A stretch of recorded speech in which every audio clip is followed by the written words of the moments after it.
Tariximizdə 14 yaşlı uşağın dövlət yaradıb Azərbaycan torpaqlarını birləşdirdiyini bilirdinizmi? Bəs onun 7000 nəfər süvari ilə 20 minlik orduya qalib gəlməsindən necə? Xəbəriniz var idimi? Bütün bunları və daha çoxunu bilmək istəyirsinizsə, videonu bəyənib kanalıma abunə olmağı unutmayın.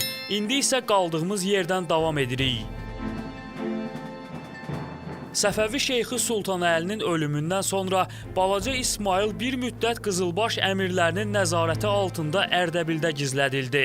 Lakin Ərdəbil şəhəri bu dövrdə İsmail üçün təhlükəsiz yer hesab olunmurdu. Ona görə də Səfəvi əmirləri balaca İsmaili Gilan hakiminin yanına gətirib bir müddət Lahicanda gizlətdilər. Çünki həmin dövrdə Ağqoyunlular İsmail başda olmaqla Səfəvi tərəfdarlarını amansız şəkildə təqib edirdilər. Düz 5 il Lahicanda yaşayan İsmail burada şərq dillərini öyrəndi, silahla davranmaq vərdişlərini daha da inkişaf etdirdi. Nəhayət vaxt vədə yetişdi. 1499-cu ilin avqustunda 12 yaşlı İsmail Lahicandan Ərdəbilə doğru yola düşdü. Bu zaman yeniyetmə İsmaili bir vaxtlar atasının silahdaşları olmuş Hüseyn bəy Lələ Şamlı, Əbdüləli bəy, Rüstəm bəy Qaramanlı, Xadim bəy Xülafə, Bayram bəy Qaramanlı, İlyas bəy Xunuslu və Qara Piri bəy Qacardan ibarət 7 nəfərlik dəstə müşayiət edirdi. İsmail sonrakı dövrlərdə həmin 7 nəfəri dövlətin sütunları adlandırmışdı. Ərdəbilə gedərkən yolda İsmailin dəstəsinə qoşulanların sayı günbəgün artırdı. Lakin İsmail yarı yolda Ərdəbilə getmək fikrindən daşınıb Anadoluya, Ərzincana yollanmaq qərarına gəldi. Çünki Səfəvilərin tərəfdarlarının əksəriyyəti Anadolu ərazisində idi. İsmail Anadoluya yola düşəndə onun tərəfdarlarının sayı təxminən 1500 nəfər idi. Qışı Ərzincanda keçirən İsmail qısa müddətdə türkdilli olan Şamlı, Ustaclı, Rumlu, Təkəli, Zülqədər, Əfşar, Qacar və Varsaq tayfalarından, həmçinin Qaradağ sufilərindən ibarət 7000 nəfərlik ordu toplamışdı. Ərzincandakı son məşvərətdən sonra qərarı alındı ki, artıq hərbi səfərlərin zamanı yetişib. İlk hədəf də bəlli idi. İsmailin atasını və babasını öldürən Şirvanşahlar. 1500-cü ilin əvvəlində İsmail 7 minlik ordusu ilə Ərzincandan Şirvan üzərinə yürüşə başladı.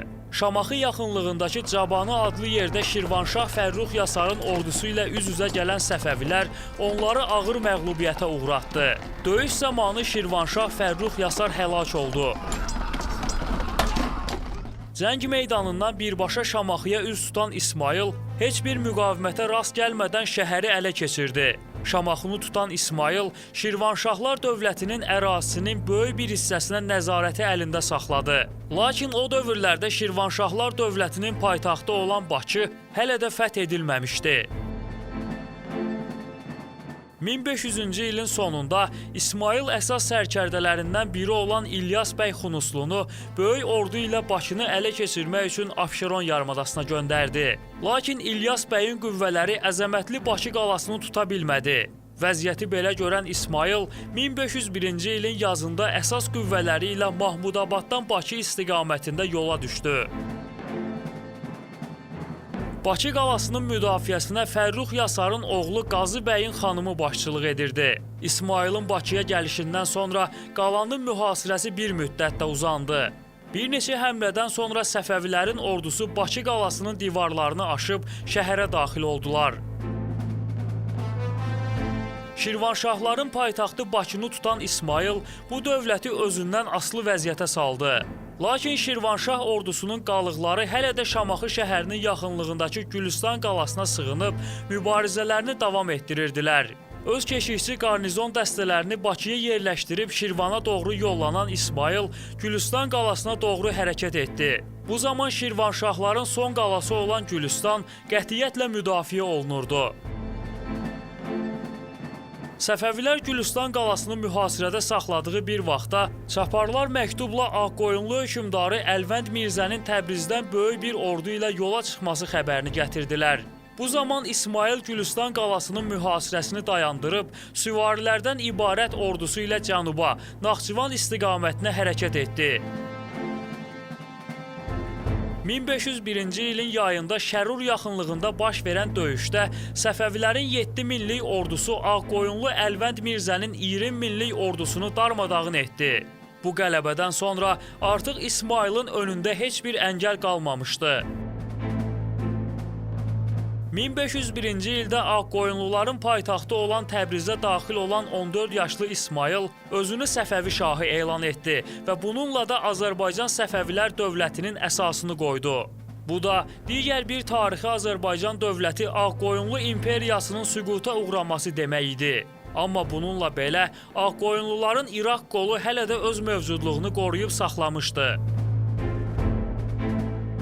1503-cü ildə İraq ərazisinə nəzarət edən Ağqoyunlu Sultanı Murad 50 minlik ordusu ilə Şah İsmayılın üzərinə hərəkət etdi.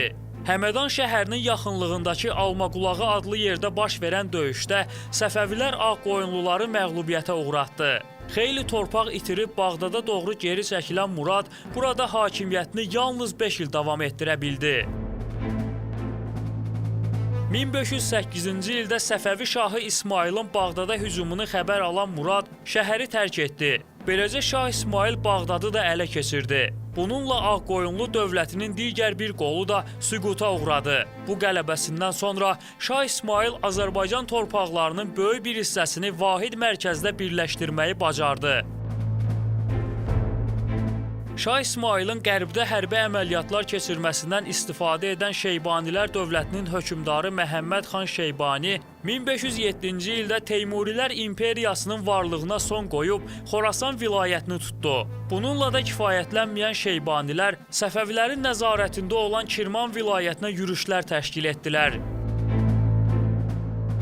Bütün bunlar gənc İsmaili qəzəbləndirdi. Məhəmməd xan Şeybaninin yanına 2 dəfə elçi göndərən Səfəvi hökmdarı Şeybani hökmdarından Kirman üzərinə edilən yürüşləri dayandırmağı tələb etdi. Məhəmməd xan Şeybani Şah İsmailə cavab məktubunda tələb edirdi ki, o xanın adını məscidlərdəki xütbələrə və kəsilən pulların üzərinə əlavə etməlidir. Məhəmməd xan Şeybani həqarətlə yazırdı ki, dərvişlər və onların övladları dövlət idarəsi ilə deyil, ibadətlə məşğul olmalıdır. Şah İsmail isə cavab məktubunda qeyd edirdi ki, o Məşəddəki İmam Rızanın məqbərəsini bir dərviş kimi ziyarət etmək niyyətindədir və bunun üçün Xorasana ordu ilə səfər edəcək. 1510-cu ildə İsmail 20 minlik ordusu ilə Xorasan istiqamətində yürüşə başladı. Mərv qalasını mühasirəyə alan Səfəvilər çətinliklə üzləşdilər. Qalanın mühasirəsi həftələrlə davam etdi. Mühasirə ilə Mərv qalasını almağın mümkünsüzlüyünü anlayan İsmayıl hərbi manevr edərək qəsdən ordusuna geri çəkilmək əmri verdi. Səfəvilərin həqiqətən geri çəkildiyinə inanan Məhəmməd xan Şeybani ordusuna qalanı tərk edib Səfəviləri təqib etmək əmrini verdi. Bununla da İsmayılın planı baş tutmuş oldu. Şeybaniləri Mərv qalasında məğlub edə bilməyən Səfəvilər bu dəfə rəqibini çölün ortasında yaxalamışdı.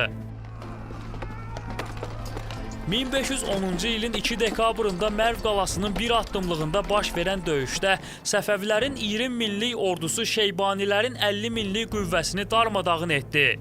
Döyüş zamanı Məhəmməd xan Şeybani öldürüldü. Bu qələbədən sonra Xorasan vilayəti və Ceyhun çayına qədər olan torpaqlar Azərbaycan Səfəvilər dövlətinin nəzarətinə keçdi.